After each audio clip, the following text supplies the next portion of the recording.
Hello friends, നമസ്കാരം. നമ്മുടെ Kerala T V സീരിയലിലേക്ക് എല്ലാവർക്കും സ്വാഗതം. അങ്ങനത്തെ നമ്മുടെ സച്ചിയുടെയും രേവതിയുടെയും വിവാഹം നടക്കുന്നു. എല്ലാത്തിൽ നിന്നും ഒഴിഞ്ഞു മാറി നിൽക്കുന്ന നമ്മുടെ ചന്ദ്രമതിയെ പിടിച്ചു വലിച്ചു മുന്നിൽ കൊണ്ടുവന്ന് നിർത്തിയിരിക്കുന്നു അച്ചമ്മ. അതിനുശേഷം അവരോട് ചെയ്യേണ്ട കാര്യങ്ങളെല്ലാം പറഞ്ഞു കൊടുക്കുന്നു. അങ്ങനെ മാലയിടുന്നു, താലി ചാർത്തുന്നു, അങ്ങനെ എല്ലാം വളരെ ഭംഗിയായിട്ട് നടന്നു വിട്ട എല്ലാവരും പ്രാർത്ഥനയും ഒക്കെ ആയിട്ട് ഇങ്ങനെ നിൽക്കുകയാണ്. എല്ലാവർക്കും വളരെ വളരെ സന്തോഷമായി. അങ്ങനെ കണ്ണിൽ രണ്ടുപേരും നോക്കി അങ്ങനെ ഇരിക്കുന്നു. എന്തായാലും അവരുടെ ജീവിതത്തിൽ അവർ നല്ല അടിപൊളി സെറ്റായി. ഇതെല്ലാം കണ്ടിട്ട് ശ്രുതിക്കാണെങ്കിൽ കലി വരുന്നുണ്ട്. ശ്രുതിക്ക് ഒട്ടും ഇഷ്ടപ്പെടുന്നില്ല. അതിനുശേഷം അമ്മയെ കൊണ്ട്, അതായത് ചന്ദ്രമതിയെ കൊണ്ട് തന്നെ സിന്ദൂരം എടുത്ത് കൊടുപ്പിക്കുന്നു നമ്മുടെ അച്ചമ്മ നെറുകയിൽ ചാർത്താൻ.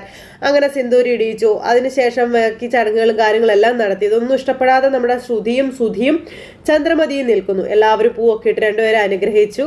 അങ്ങനെ അവർ രണ്ടുപേരും ഒന്നായി. അങ്ങനെ അവരുടെ മനസ്സുകൊണ്ട് അവർ രണ്ടുപേരും വളരെ സന്തോഷത്തോടെ ഇരിക്കുന്നു. ആ സമയത്ത് നമ്മുടെ ലക്ഷ്മിയോട് അവർക്ക് അനുഗ്രഹം കൊടുക്കാനും ഇങ്ങനെ പറഞ്ഞു നമ്മുടെ അച്ചമ്മ. അപ്പോൾ വേണ്ട, വിധവയാണല്ലോ ലക്ഷ്മി, അങ്ങനെയുള്ളവർ ഇതിലൊന്നും പങ്കെടുത്താൽ കൊള്ളില്ലെന്നുള്ള രീതിയിൽ ഇങ്ങനെ നിൽക്കുമ്പോൾ എന്നും പറഞ്ഞ് ഇതിൽ നിന്നൊക്കെ മാറി നിൽക്കണം, മനസ്സ് നന്നായോ മാത്രം മതി, വേറെ ഒന്നും വേണ്ട എന്നും പറഞ്ഞ് നമ്മുടെ അച്ചമ്മ ലക്ഷ്മിയെ പറഞ്ഞു വിടുക, ചെല്ലുമോളെന്നും പറഞ്ഞ്. അങ്ങനെ ലക്ഷ്മി എല്ലാവരും നിർബന്ധിച്ച് പറഞ്ഞു വിട്ട് അവർക്ക് മധുരമൊക്കെ കൊടുക്കുന്നു. അങ്ങനെ ആ ഒരു ഇതെല്ലാം അങ്ങനെ കഴിഞ്ഞു കേട്ടോ. ഇവരിങ്ങനെ മുഖാമുഖം നോക്കിയിരിക്കാം. അപ്പോഴാണ് നമ്മുടെ ശ്രുതിയുടെ അമ്മയുടെ അടുത്തേക്ക് ദേവ് ചെല്ലുന്നത്. ആൻറ്റി, അവിടെ ചടങ്ങൊക്കെ കഴിഞ്ഞു, വരാൻ പറഞ്ഞു. അപ്പോൾ ശരി മോളെ, ഞാനിപ്പോൾ വന്നേക്കാം എന്നും പറഞ്ഞ് അങ്ങനെ ആൻറ്റി പറയണു. എന്നിട്ട് അവരെയും കൂട്ടിക്കൊണ്ടിങ്ങനെ അവർ പോവുകയാണ്. നമ്മുടെ ദേവൂട്ടി താഴേക്ക് ചെല്ലുമ്പോൾ അമ്മ ഇറങ്ങി വരുന്നു വലിയ സന്തോഷത്തോടെ. അമ്മ ഇറങ്ങി വരുമ്പോൾ കാണുന്നതോ മകൾ അവിടെ നിൽക്കുന്നത്. മകളെ കണ്ടപ്പോഴേക്കും അമ്മയും ഞെട്ടി, മകൾ അതിനേക്കാൾ ഒച്ചത്തിൽ ഞെട്ടിയെന്ന് തന്നെ പറയാം. അങ്ങനെ പേടിച്ച് പറിച്ച അമ്മ ഇങ്ങനെ നിൽക്കുക. അതിനുശേഷം ശ്രുതിയെ മൈൻഡ് ചെയ്തില്ല, വന്നു അവർക്ക് പൂവൊക്കെ ഇട്ട് അവരെ അനുഗ്രഹിച്ചു. അങ്ങനെ നിൽക്കുമ്പോൾ അമ്മേ, ഞാൻ പറഞ്ഞിരുന്നില്ലേ അച്ഛമ്മയുടെ നാട്ടിൽ പോയപ്പോൾ ഒരാളെ പരിചയപ്പെട്ട കാര്യം? ആൻറ്റി അതെന്ന് പറഞ്ഞ് ലക്ഷ്മിക്ക് അമ്മയെ പരിചയപ്പെടുത്തി കൊടുക്കാം. അപ്പോൾ ഇവരുടെ പേർക്കുട്ടി വന്ന് പറഞ്ഞതുകൊണ്ടാണല്ലേ സച്ചിക്ക് മോളെ രക്ഷിക്കാൻ കഴിഞ്ഞതെന്നൊക്കെ ദേവി ചോദിക്കുക നമ്മുടെ ലക്ഷ്മി. അപ്പോൾ വളരെ നന്ദിയുണ്ട് ചേച്ചി എന്നൊക്കെ പറഞ്ഞാൽ അമ്മയോട് ഇങ്ങനെ പറഞ്ഞതൊക്കെ ശ്രുതി കണ്ടും കേട്ടും ഇങ്ങനെ നിൽക്കുക കേട്ടോ. അപ്പോൾ ശ്രുതിയാള് പേടിച്ച് വരച്ച നിൽക്കുന്നത് ഇന്നത്തോടുകൂടി എല്ലാം പൊളിയെന്ന് മനസ്സിലായി. അപ്പോൾ കുഞ്ഞുമുറിയിൽ തനി ഉറങ്ങുകയല്ലേ, ഞാൻ അവിടെ ഉണ്ടാകും എന്ന് പറഞ്ഞുകൊണ്ട് നമ്മുടെ അമ്മ അങ്ങനെ പറഞ്ഞിട്ട് മുകളിലേക്ക് കയറി പോകാൻ തുടങ്ങുമ്പോഴേക്കും കൊച്ചു ഇവിടെ ഉണ്ടെന്നുള്ള കാര്യം ശ്രുതി അപ്പോഴാണ് അറിയുന്നത്. അങ്ങനെ ശ്രുതി വല്ലാത്തൊരിതിലിങ്ങനെ നിൽക്കുക. അപ്പം ഞാനത് വാഷ്റൂമിൽ പോയിട്ട് വരാമെന്ന് പറഞ്ഞുകൊണ്ട് ശ്രുതിയും മുകളിലോട്ട് കയറി പോണു. കൊച്ചു നല്ല ഉറക്കം. അപ്പോഴാണ് മുറിയിലേക്ക് ചെന്ന് കയറിയിട്ട് അമ്മയിട്ട് പേടിപ്പിക്കുക. അപ്പോഴേക്കും മോളെ കല്യാണി, അപ്പം നിങ്ങൾ ഒച്ച വെക്കരുതെന്നും പറഞ്ഞുകൊണ്ട് ദേഷ്യം. അങ്ങനെ ശ്രുതി അവിടെ വെച്ച് ആ അമ്മയോടും കുഞ്ഞിനോടും ആ ക്രൂരത കാണിക്കുക കേട്ടോ. അങ്ങനെ ആ കൊച്ചു ആദ്യക്കൂട്ടം നല്ല ഉറക്കുക. പൊഞ്ഞുണർന്ന് അതോടെ തീർന്നു എല്ലാം. നിങ്ങൾ എന്ത് പണിയായി കാണിച്ചതെന്നൊക്കെ ചോദിച്ച് ഭയങ്കരമായിട്ട് ദേഷ്യപ്പെടുക. എന്നിട്ട് അമ്മ ഇങ്ങ് വന്ന് ഇങ്ങോട്ട് വാ എന്നും പറഞ്ഞുകൊണ്ട് ഇങ്ങനെ ആ ഒരു അത് കഴിഞ്ഞപ്പോഴത്തേക്ക് നിങ്ങളെങ്ങനെ ഇവിടെ വന്ന് പെട്ടതെന്നൊക്കെ ശ്രുതി ചോദിച്ചപ്പം നിന്നോട് ഞാൻ ഇന്നാൾ പറഞ്ഞിരുന്നില്ലേ, ഞാൻ പരിചയപ്പെട്ട കാര്യമൊക്കെ പറഞ്ഞിരുന്നില്ലേ, അവൾ രേവതിയാണെന്ന് പറഞ്ഞപ്പോൾ രേവതിയോ? ആ അതെ, ഇപ്പോൾ റോഡിൽ വെച്ച് ഞങ്ങൾ അവളെ കണ്ടിരുന്നു, അതാ ഞാൻ കണ്ട ഉടനെ മുന്നും പിന്നും നോക്കാതെ എന്തിനാ ഈ വീട്ടിലേക്ക് കയറി വന്നതെന്ന് ചോദിച്ചു. അപ്പോൾ ആദ്യം രേവതിയും തമ്മിൽ നല്ല കൂട്ടാണെന്നുള്ള കാര്യം ആ അമ്മ പറയണു. അന്ന് അവൾ പിടിച്ചു മാറ്റിയില്ലായിരുന്നെങ്കിൽ ആദ്യം വണ്ടി ഇടിച്ചേനെ, അവനെ രക്ഷിച്ചേ എന്നൊക്കെ പറഞ്ഞപ്പോൾ ശ്രുതിക്ക് ഭയങ്കര കുറ്റബോധം. വണ്ടി ഇടിച്ചാൽ മതിയായിരുന്നു എന്നുള്ളൊരിതിൽ.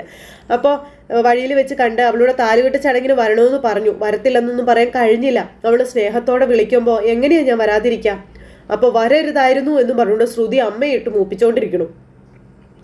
എന്നെക്കുറിച്ച് എന്തെങ്കിലും അവളോട് പറഞ്ഞിട്ടുണ്ടോ എന്ന് ചോദിച്ചപ്പം ഇല്ല, ഞാനൊന്നും പറഞ്ഞിട്ടില്ല എന്ന് അമ്മ പറയുവാണേ.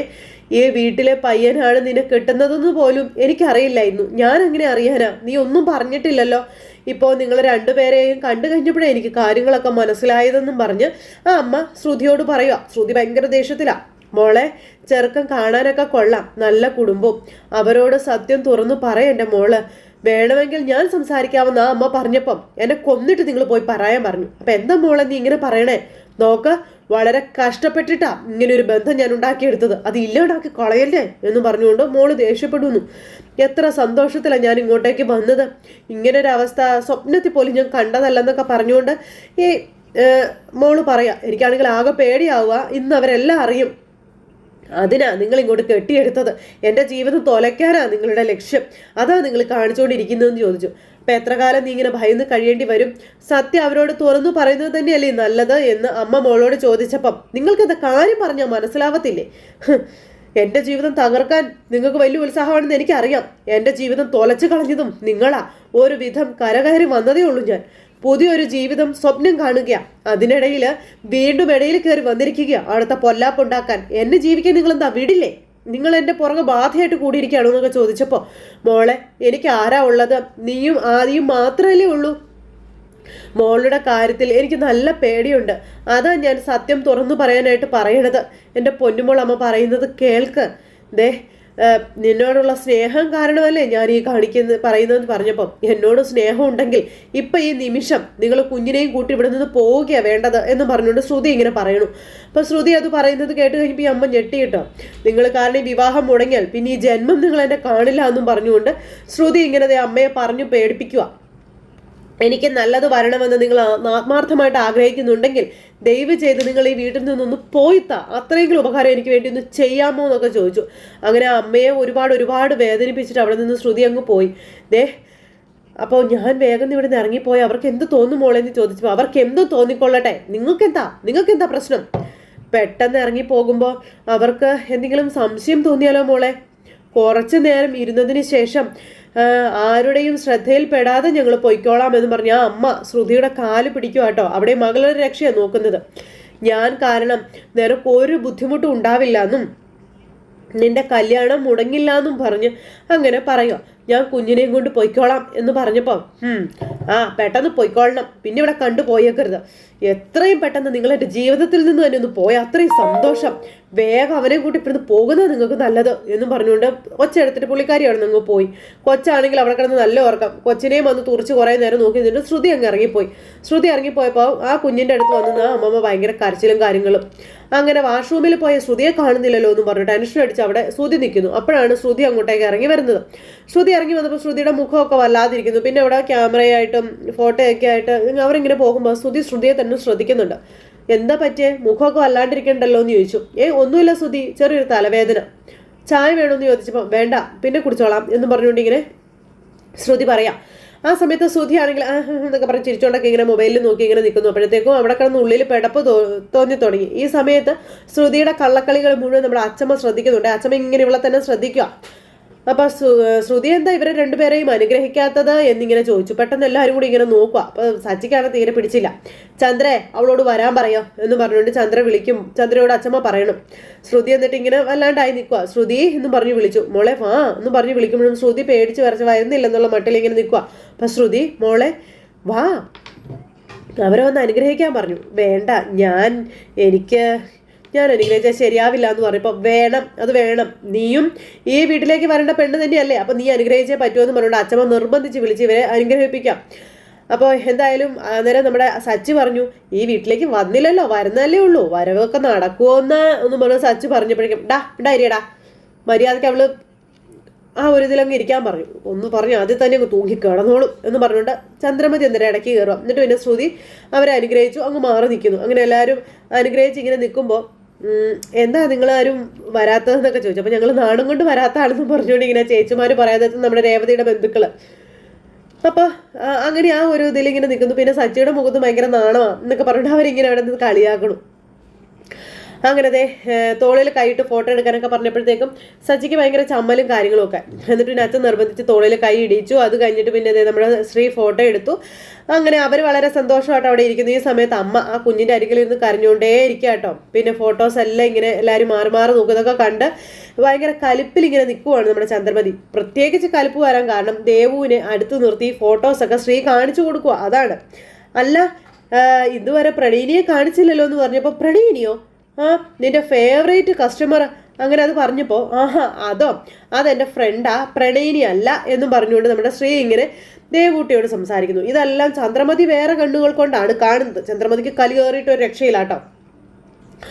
അത് കള്ളം, നിങ്ങൾ തമ്മിൽ നല്ല പ്രണയത്തിലാണെന്ന് പറഞ്ഞിങ്ങനെ നിൽക്കുമ്പോൾ ദേവു വേണ്ട എന്ന് പറഞ്ഞിട്ട് ദേവുവിനോട് ഇങ്ങനെ കൈയൊക്കെ ചൂണ്ടി സംസാരിക്കുമ്പം നമുക്ക് നമ്മളെ വിളിച്ചാലോ ഒന്ന് ദേവു നീ ഫോണിക്ക് തരാൻ പറഞ്ഞു. അപ്പോൾ അതൊന്നും വേണ്ട എന്ന് പറഞ്ഞിങ്ങനെ നമ്മുടെ ശ്രീ പറഞ്ഞപ്പോൾ പിന്നെ അവർ രണ്ടുപേരും കൂടെ പിടിയും വലിയും ഒക്കെ ആയിട്ട് രണ്ടുപേരും കൂടെ ആ ഫോണിന് വേണ്ടി അവിടെ നല്ലത് ഇതൊക്കെ കണ്ട് ചന്ദ്രമതിയുടെ കിളി പോയി ഇങ്ങനെ നിൽക്കുക. അപ്പോഴേക്കും ചന്ദ്രമതി തുള്ളിച്ചാടി അങ്ങോട്ടേക്ക് വന്നു. എന്താടി നീ കാണിക്കുന്നേ എന്ന് ചോദിച്ചുകൊണ്ട് പോയി നിന്റെ ചേച്ചിയുടെ അടുത്ത് നിൽക്കടി എന്ന് പറഞ്ഞുകൊണ്ട് ദേവുവിനെ പറഞ്ഞു വിടുക കേട്ടോ. പോവാനാ പറഞ്ഞത് എന്ന് പറഞ്ഞുകൊണ്ട് അതിനെ അവിടെ നിന്ന് ഓടിച്ചു വിട്ടു. അപ്പോൾ നമ്മുടെ ദേവു അങ്ങ് പോയി കഴിഞ്ഞപ്പോഴത്തേക്കും എപ്പോൾ നോക്കിയാലും ഒരുമിച്ചാണല്ലോടാ വേറെ പണിയൊന്നുമില്ലെന്ന് ചോദിച്ചിട്ട് ശ്രീയോട് ദേഷ്യപ്പെടും. പോടാ പോ എന്ന് പറഞ്ഞുകൊണ്ട് മോനെ അവിടെ നിന്ന് ഓടിച്ചു വിട്ടു. അപ്പോൾ ഭാമ ചോദിച്ചു, നിനക്കിത് എന്തിൻ്റെ കേടാണെന്ന് ചോദിച്ചിങ്ങനെ നിൽക്കുക കേട്ടോ. പിന്നെ മാതിക്കുട്ടനെയും അതുപോലെ തന്നെ ആ അമ്മയാണ് കാണിക്കുന്നത്. മകനെ ഓർത്ത്, അല്ലെങ്കിൽ ആ കൊച്ചുമകനെ ഓർത്ത് ആ അമ്മ എവിടെ നിന്ന് വിങ്ങിപ്പൊട്ടി കരഞ്ഞുകൊണ്ടിരിക്കുക. എന്നിട്ട് പിന്നെ പതുക്കെ വാതിൽ തുറന്ന് താഴേക്ക് വന്നപ്പോൾ അവിടെ ആരെയും കണ്ടില്ല. അപ്പോൾ പെട്ടെന്ന് പോകാമെന്ന് വിചാരിച്ചിങ്ങനെ നോക്കുമ്പോൾ അപ്പുറം സൈഡിൽ ഇവരെല്ലാവരും കൂടെ നിൽക്കുന്നത് കണ്ടു. ആ അമ്മ എന്നിട്ട് ഒന്നും അല്ലാത്തതുപോലെ ഇങ്ങനെ ഇറങ്ങി വരുക. അങ്ങനെ മൊത്തത്തിലൊക്കെ നോക്കി ഇവരോട് വന്ന് യാത്ര പറയാം. അപ്പോൾ മോളെ ഞങ്ങൾ ഇറങ്ങുക എന്നൊക്കെ പറഞ്ഞപ്പോൾ അയ്യോ ഭക്ഷണം കഴിച്ചിട്ട് പോയാൽ മതി എന്നും പറഞ്ഞ് നിർബന്ധിച്ചു. ആദിക്ക് കൊടുക്കുമ്പോൾ കൂടെ ഞാനും കഴിച്ചിരുന്നു, അത് മതിയെന്ന് പറഞ്ഞു. വീട്ടിലെത്തിയിട്ട് അത്യാവശ്യമുണ്ട് മോളെ അതാ എന്നും പറഞ്ഞിട്ട് ആ അമ്മ പോകാൻ തുടങ്ങും കേട്ടോ. ഈ സമയം ആദ്യം ഉറങ്ങുകയല്ലേ ആൻറ്റി എന്നിങ്ങനെ ചോദിക്കുമ്പോൾ അതൊന്നും കുഴപ്പമില്ല, അവനെ ഉണർത്താം എന്ന് അമ്മ പറഞ്ഞു. അപ്പോൾ സച്ചി ഞങ്ങളൊന്ന് ഇറങ്ങട്ടെ എന്ന് പറഞ്ഞിട്ട് ആ അമ്മ യാത്ര പറയട്ടെ, ഇവരോട് എല്ലാവരോടും യാത്ര പറയണം, അതിനുശേഷം ഒരു ദിവസം വീട്ടിലേക്ക് വരണം എന്നൊക്കെ പറഞ്ഞ ലക്ഷ്മി ഇങ്ങനെ പറയണം. അങ്ങനത്തെ ആ ഒരു ഇതിൽ അമ്മ ഇങ്ങനെ സംസാരിക്കുന്നു. നിങ്ങളുടെ പേരക്കുട്ടി കാരണം എൻ്റെ മോളിപ്പോൾ ജീവനോടെ ഇരിക്കുന്നത് എന്നൊക്കെ പറഞ്ഞ് ലക്ഷ്മി ഇങ്ങനെ ഇതായിട്ട് പറയുന്നു കേട്ടോ. ഇതൊക്കെ കണ്ട് ശ്രുതിയുടെ നെഞ്ച് കിടന്ന് പടപടാന്നാണ് ഇടിക്കുന്നത്. പെട്ടെന്ന് ആ കൊച്ചെഴുന്നേറ്റപ്പോൾ അവിടെ ആരെയും കണ്ടില്ല. എന്ത് ചെയ്യുക? അപ്പോൾ പിന്നെ കാണാത്തത് കൊണ്ട് കൊച്ചോടി താഴേക്ക് വരും. താഴേക്ക് ഇറങ്ങി വന്നപ്പോൾ ഇവരെല്ലാവരെയും കൂടെ കണ്ടു. കൊച്ചിറങ്ങി വരുന്നത് കണ്ടപ്പോഴത്തേക്കും ശ്രുതിയുടെ നെഞ്ച് പടപടാന്നിടിക്കുന്നു. എന്തായാലും ഒരുപാട് ക്രൂരതയൊക്കെ കാണിച്ചു കഴിയുമ്പോൾ എവിടെയെങ്കിലൊക്കെ ദൈവം ചെറിയൊരു പൊട്ടിത്തെറെങ്കിലും ഉണ്ടാക്കില്ലേ. അങ്ങനെ ആ അമ്മ തിരിഞ്ഞു നോക്കുമ്പോൾ ആദിക്കൂട്ടൻ ഇങ്ങനെ ഇറങ്ങി വരുന്നത് കണ്ടു. അത് കണ്ടപ്പോഴേക്കും എല്ലാവരുടെയും നെഞ്ച് പടപടാന്നിടിക്കുന്നു. എല്ലാവരും നമ്മുടെ ആദിക്കൂട്ടനിലേക്ക് തന്നെ കാര്യങ്ങൾ ഇങ്ങനെ നോക്കുന്നു. തിരിഞ്ഞു നോക്കുമ്പോൾ കൊച്ച് കാണുന്നതോ ശ്രുതിയെ ആൻ്റേന്നും പറഞ്ഞൊരു വിളിയും വിളിച്ച ആ ഒരു സംഭവം മുഴുവൻ കൊഴുപ്പിച്ച് അങ്ങനെ നിർത്തിയിരിക്കുന്നു. സ്വന്തം പെറ്റ അമ്മയോട് ക്രൂരത കാണിച്ച ആ ഒരു ശ്രുതിയുടെ കള്ളക്കളികൾ മുഴുവൻ നമ്മുടെ അച്ഛമ്മ കൈയോടെ പിടികൂടുക. കാരണം ആരെങ്കിലും ഉണ്ടോ എവിടെയെങ്കിലും ഉണ്ടോ എന്ന് പറഞ്ഞുകൊണ്ട് ഇങ്ങനെ നോക്കിക്കൊണ്ടിരിക്കുന്ന ആ ഒരു സെറ്റപ്പും കാര്യങ്ങളും ഒക്കെ. അപ്പോൾ അങ്ങനെയൊക്കെയുള്ള ഒരു സിറ്റുവേഷനും കാര്യങ്ങളൊക്കെ കൂട്ടിയിണക്കിക്കൊണ്ട് ഇന്നത്തെ അഡാർ എപ്പിസോഡ് വന്നിട്ടുണ്ട്. അപ്പോൾ എല്ലാവരും കാണണം കേട്ടോ. ആരും തന്നെ മിസ് ചെയ്ത് കളയല്ലേ. എല്ലാവർക്കും